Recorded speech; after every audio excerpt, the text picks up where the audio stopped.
એક જ કુકરમાં કઢી અને ભાત બંને સાથે તૈયાર થઈ જશે।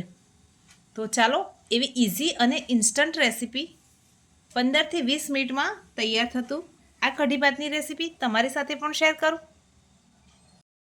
એક બાઉલમાં આપણે 2 કપ બાસમતી ચોખા લઈશું। હવે આપણે એને સરસ 2 થી 3 પાણીથી ધોઈ લઈએ।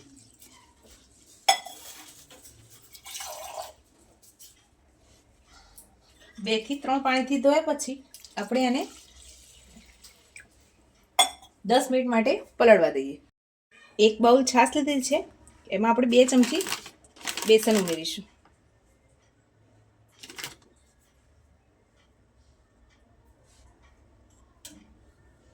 હવે એને વિસ્કરની મદદથી મિક્સ કરી લઈએ। બેસનના લમ્સ ના રહે તે મિક્સ કરવાનું છે।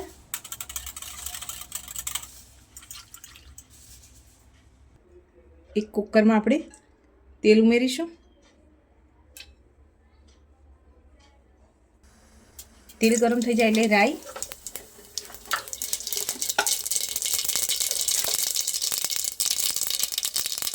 જીરું, 2 થી 3 આખા લવિંગ, સૂકા લાલ મરચાં ઉમેરીશું। ગેસની ફ્લેમને લો કરી દઈએ।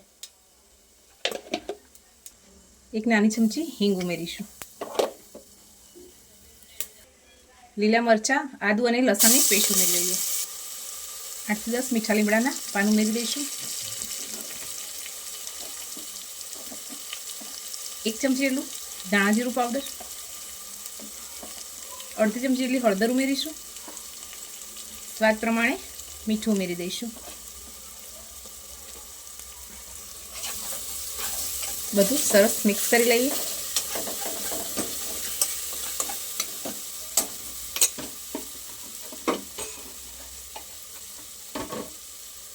હવે જે છાશનું બેટર બનાવીને રાખેલું છે એ ઉમેરી દઈશું।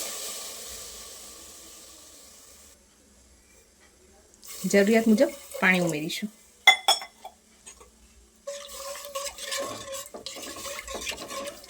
ઉકળવા લાગે ત્યાર સુધી આપણે આને હલાવતા રહીશું। કઢી ઉકળવા લાગે એટલે આપણે પલાળીને રાખેલા જે ભાત છે એ ઉમેરી દઈશું।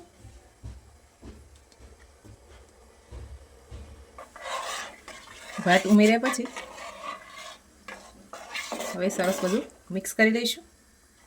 ઉપરથી લીલા ધાણા ઉમેરી દઈશું। ઉપરનું ઢાંકણ બંધ કરી કુકરમાં હવા ભરાય પછી મીડિયમ ગેસની ફ્લેમ ઉપર 2 વિસલ કરી લઈએ।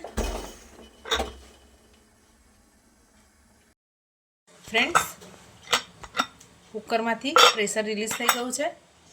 ખોલીને ચેક કરીએ તો આપણા કુકરમાં એક જ સાથે બનીને તૈયાર થાય ભાત અને કઢીની રેસીપી।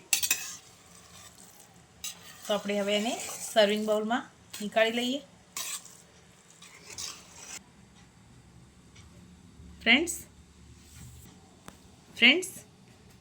આ કઢી ભાતની રેસીપી તમને કેવી લાગી છે કમેન્ટ કરીને જરૂરથી જણાવજો।